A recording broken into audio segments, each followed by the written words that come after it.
महाकुंभ का मेला है, भक्तों का रेलम रेला है। कोई ऐसा गांव नहीं जिस गांव से 10 20 50 लोग महाकुंभ के मेले में गए ना हो और आस्था में डुबकी ना लगाए हो। ऐसा ही एक ऐसा ही एक जमशेदपुर की महिला जो विधवा होती है, उसके पति के 4 साल पहले मौत हो चुकी थी। वो भी महाकुंभ के मेले में जाना चाहती थी। उसके ससुराल में सिर्फ सास ससुर थे, उसे भी इजाज़त दे देते हैं। लेकिन वो गांव के औरतों के साथ जुड़ती है और कहती है कि मैं भी महाकुंभ के मेले में जाना चाहता हूँ। लेकिन गांव के औरतें उसे ले जाने से मना कर देती है। कहती है कि पता नहीं उसने कौन सा पाप किया था कि वो विधवा हो गई है, कहीं उसके पाप धुल के हमारे ऊपर न लग जाए, इसलिए उसे ले जाने से मना कर देती है। अब गांव के औरतें से ले जाने से मना कर देती है। अब वो परेशान हो जाती है। उसके परेशानी का फायदा एक नौजवान लड़का उठा लेता है जो उसके ताक में बहुत दिनों से था, उसी का फिराक में रहता था। वो उसे महाकुंभ के मेले में ले जाता है और उसे महाकुंभ के मेले में ले जाने के बजाय एक होटल में ले जाता है जहाँ 3 दिन तक कमरा बुक करके रहता है। और महाकुंभ के ले जाने के पहले पता नहीं उसने क्या क्या कर डाला। दोस्तों, ये कहानी है ऐसे ही। दोस्तों, अगर ये कहानी आपको अच्छी लगी तो चलिए जानते हैं पूरी कहानी इस वीडियो में आगे बढ़ने से पहले अगर आप हमारे चैनल पर पहली बार आए हैं तो चैनल को सब्सक्राइब कर दीजिए। ऐसे ही वीडियो कर देखने के लिए चैनल को सब्सक्राइब करें, लाइक करें और शेयर करें। दोस्तों, महाकुंभ के मेले में सरकार के आंकड़े के मुताबिक 50 करोड़ लोग पहुंच चुके हैं और 1,000 कहानियां ना बने और घटनाएं ना हो, ऐसा तो हो ही नहीं सकता। इसी घटना का जिक्र मैं करने जा रहा हूँ। एक महिला होती है जो झारखंड जमशेदपुर की होती है, महाकुंभ के मेले में जाना चाहती है। उसके पति के 4 साल पहले मौत हो चुकी थी। उसके परिवार में सिर्फ सास ससुर थे। महाकुंभ के मेले में जाना चाहते हैं, लेकिन उसे सास ससुर इजाज़त दे देते हैं। लेकिन जाने के लिए कोई नहीं मिलता है। उसी समय एक लड़का उसी गांव का रहता है, सुनील, वो भी जाना चाहता है। उसी गांव आता है और उसे अपने चाची से पैर छूता है और बोलता है, चाची मैं महाकुंभ के मेले जा रहा हूँ, मुझे आशीर्वाद दीजिए, आशीर्वाद की जरूरत है। उसकी चाची पूछती है, महाकुंभ के मेले जा रहा है तो किसके साथ जा रहा है? तो वो बहुत सारे लोगों के नाम सुना देते हैं। तो वो बोलते हैं उसमें महिलाएं भी जा रही है क्या? वो बोलते हैं हाँ, बहुत सारी महिला हैं।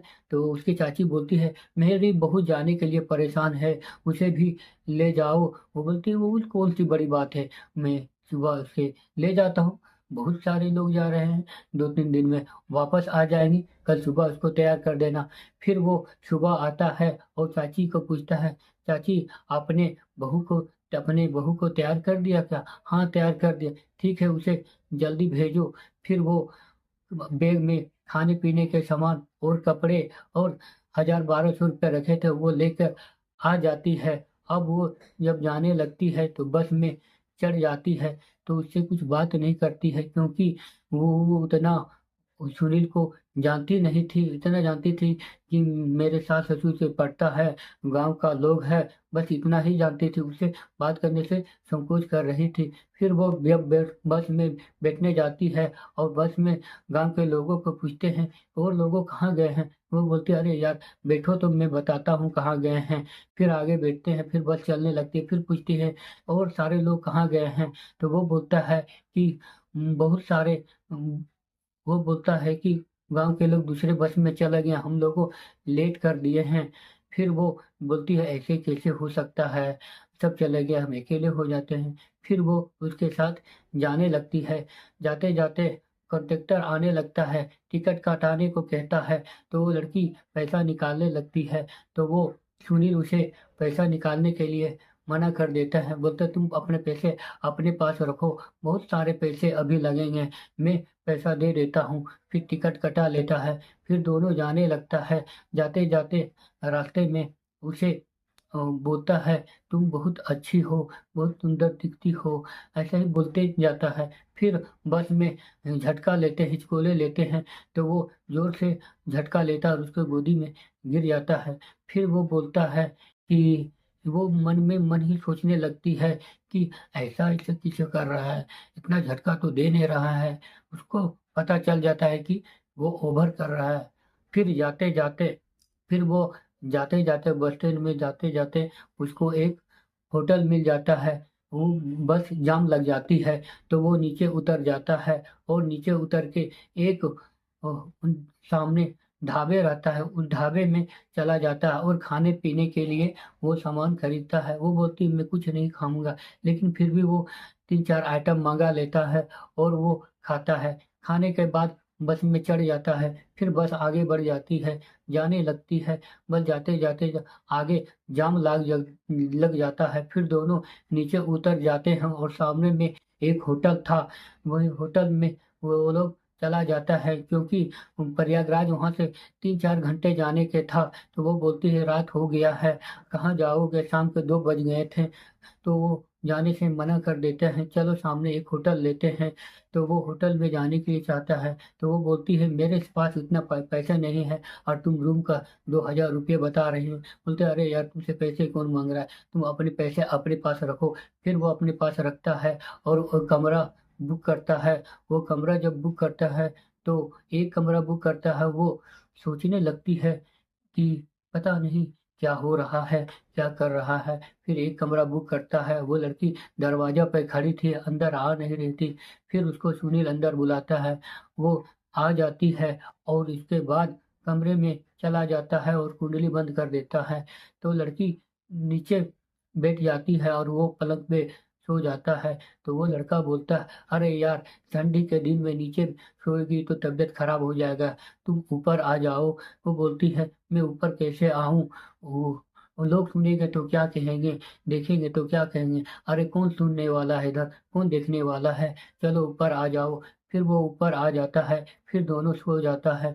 फिर वो बोलती है कि मैं तुम्हारे तुम बहुत अच्छी लगती हो, मैं तुम्हारे बारे में सुन रहा हूँ, तुम्हारे पति की मौत हो गई है, मुझे बहुत तकलीफ हो रही है, तुम महाकुंभ के मेले में आना चाहती थी तो मुझे पता चला, मैं तो आना नहीं चाह रहा था लेकिन तुम्हारे कारण मैं आ गया। तो वो बोलती है अच्छा हुआ आ गए। तो वो बोलता है कि तू सो गई क्या।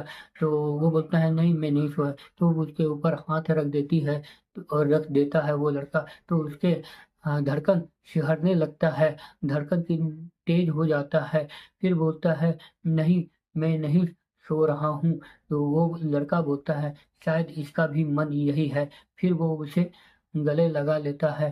तो वो गुस्सा हो जाती है और बोलने लगती है तुम यही सब करने के लिए यहाँ लाए हो, मुझे धोखा दे रहे हो। वो उसको डांटती है, चिल्लाती है। तो फिर वो चुपचाप हो जाती है। 10 घंटा वो 10 मिनट चुपचाप हो जाता है। तो फिर रीना सोचती है कहीं वो नाराज हो गया है क्या। वो सोचने लगती है मन में कि उसके दिन- उतने दिनों के बाद कोई जीवन साथी मिल रहा था, पूरा उसके जिंदगी में अंधेरा ही अंधेरा था, उसके जीने का तिनका मिल गया था। वो इसके तारीफ कर रहा था तो उसे भी मन लग रहा था। तो वो लड़की जाती है और उसके कंधे में आकर हाथ रख के बोलते हैं कि क्या बात है, नाराज हो गए हैं क्या। तो वो फिर उसे गले लगा लेता है और फिर दोनों 3 दिन तक उसी कमरे में रहता है। और 3 दिन तक उसी कमरे में रहता है क्योंकि वो दोनों को प्यार हो गया था। दोनों को, रीना को भी सुनील का साथ रहने का मन कर रहा था। फिर दोनों साथ में रहने लगता है। 3 दिन बीत जाता है, तब वो लोग का होश आता है कि मैं किस लिए आया था। फिर वो प्रयागराज जाने चल जाता है। वहाँ पे संगम में डुबकी लगाता है। डुबकी लगाने के बाद जब वो गांव आता है तो उधर गांव में बहुत सारे हल्ला हो रहे थे कि इनकी बहू को लेके भाग गया है। तो फिर वो गांव के लोग पूछते हैं तुम इतने दिन कहाँ थे। तो वो उसके गांव के जो लोग महाकुंभ के मेले में गए थे तो उससे पीछे गए थे और उससे जल्दी आ गए। तो वो बोलते हैं हम लोग तो गए थे, हम लोग को तो कहीं जाम नहीं लगा था। और वो बोल रहा है जाम लग गया था। फिर कभी बोलता है मेरा मोबाइल गुम हो गया था, कभी बोलता है कि बस छूट गई थी। तो गांव के लोगों ने समझ गया कि ये कोई कांड करके आया है, वो बहाना बना रहा है। तो फिर वो सुनील बोलता है कि ठीक है, तो आप लोगों को क्या कहना है चाहते हैं? अगर ऐसी बात है और आप लोगों को तकलीफ होता है तो आप हमको उससे शादी करवा दीजिए। वो लड़की ये बात सुनती है तो रोने लगती है। शादी का दिलासा तो दिलाया ही था, लेकिन उसको लग रहा था कि कहीं वो मुझसे शादी नहीं करेगा, लेकिन वो शादी करने के लिए तैयार हो जाता है, उनसे शादी कर लेता है और वहीं पे तुरंत दोनों को शादी कर देता है और अच्छे खुशी से रहने लगता है। दोस्तों, ये कहानी आपको कैसे लगे? अगर अच्छे लगे तो कहानी अच्छी लगे तो चैनल को सब्सक्राइब कर दीजिए और ऐसे ही वीडियो देखने के लिए चैनल को सब्सक्राइब करें, लाइक करें और शेयर कर दें।